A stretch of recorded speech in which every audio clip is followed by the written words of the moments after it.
RL Location Automobile. Pour toutes vos locations de voitures et utilitaires en Guadeloupe, faites appel à RL Location Automobile. Avec RL Location Automobile, réservez en toute tranquillité 7 jours sur 7, 24 heures sur 24. RL Location vous propose une large gamme de voitures et d'utilitaires au meilleur prix sur le site internet www.rl-location.com. RL Location, c'est aussi l'assistance et la livraison. Pour tout renseignement, contactez-nous au 0590 10 66 87. RL Location Automobile, la location en toute simplicité. Martinique Actualité. Lorsque le passé s'invite dans le présent, Louis Boutrin, conseiller territorial président de Martinique Écologie, invite les Martiniquais à ne pas s'associer au mouvement lancé par les planteurs de bananes qui réclament davantage de subventions. Louis Boutrin invite les Martiniquais à se rappeler que ce sont les planteurs de bananes qui ont introduit le chlordécone dans notre pays. Des travaux de maintenance ont actuellement lieu sur un des câbles sous-marins qui assure le trafic de nos données Internet. De ce fait, certains usagers observent parfois des perturbations sur le réseau. La caravane de l'insertion sera demain, le 9 novembre, de 9h à midi, à la place des Fêtes du Saint-Esprit. C'est l'occasion pour tous ceux qui cherchent un emploi, mais également pour tous ceux qui cherchent des employés, de se rencontrer. Redisons que ce sera le 9 novembre, donc demain, jeudi, à la place des Fêtes du Saint-Esprit, de 9h à midi. La Martinique est tiraillée entre deux aspirations contradictoires.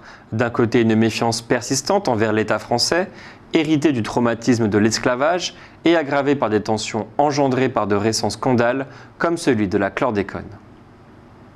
De l'autre, une volonté de rester ancré dans la République et d'accéder à la plénitude des droits inhérents à la citoyenneté française. Plusieurs revendications s'expriment au sein de l'espace public, en particulier celles en faveur d'une plus large autonomie. Elles témoignent sans doute de la nécessité de repenser l'action publique locale et la relation à l'État et à la République. Faut-il, par exemple, davantage adapter les normes aux réalités martiniquaises et selon quelles modalités? Faciliter l'insertion de la Martinique dans son environnement caribéen? Accroître les moyens financiers, humains et techniques des collectivités? Le débat est ouvert à tous et permettra d'enrichir la rédaction d'un rapport du CESEM qui sera remis aux décideurs politiques et rendu public. À cause de problèmes techniques, la piscine municipale du Lorrain est fermée depuis le vendredi 3 novembre. La mairie n'a pas encore communiqué de date de réouverture. Même si les commerçants de la ville capitale affirment que les touristes de croisière sont loin d'être l'essentiel de leur chiffre d'affaires, ils doivent s'inquiéter de voir Saint-Pierre se positionner de plus en plus comme un port susceptible d'accueillir lui aussi les bateaux de croisière. Saint-Pierre, cette ville si proche de ces paysages classés au patrimoine mondial de l'UNESCO, cette ville semble avoir résolument choisi de jouer cette carte-là, celle de devenir à côté de Fort-de-France un véritable port de croisière.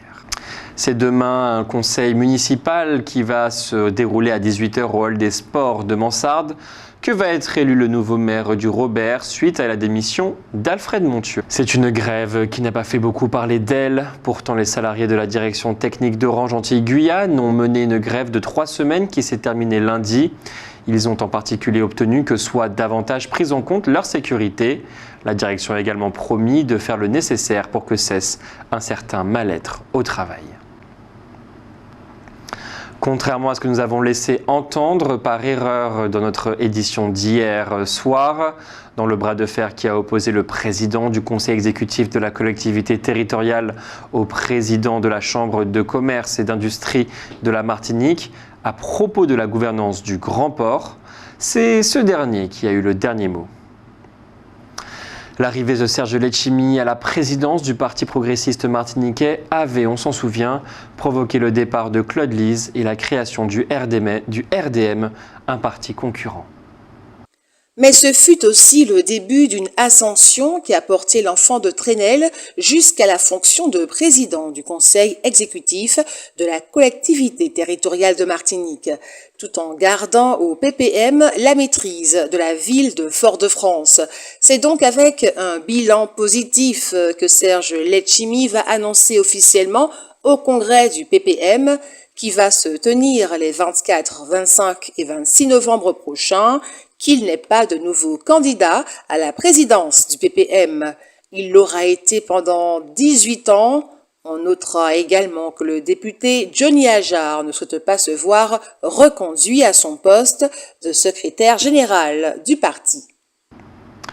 La direction régionale des finances publiques de la Martinique informe ses usagers de la date limite de paiement de la taxe d'habitation sur les résidences secondaires et de la taxe d'habitation sur les locaux vacants au 15 décembre 2023.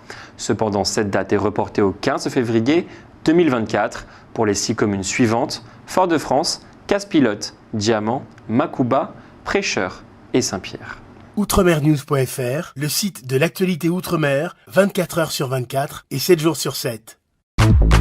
Retrouvez la chaîne Outremer News sur YouTube.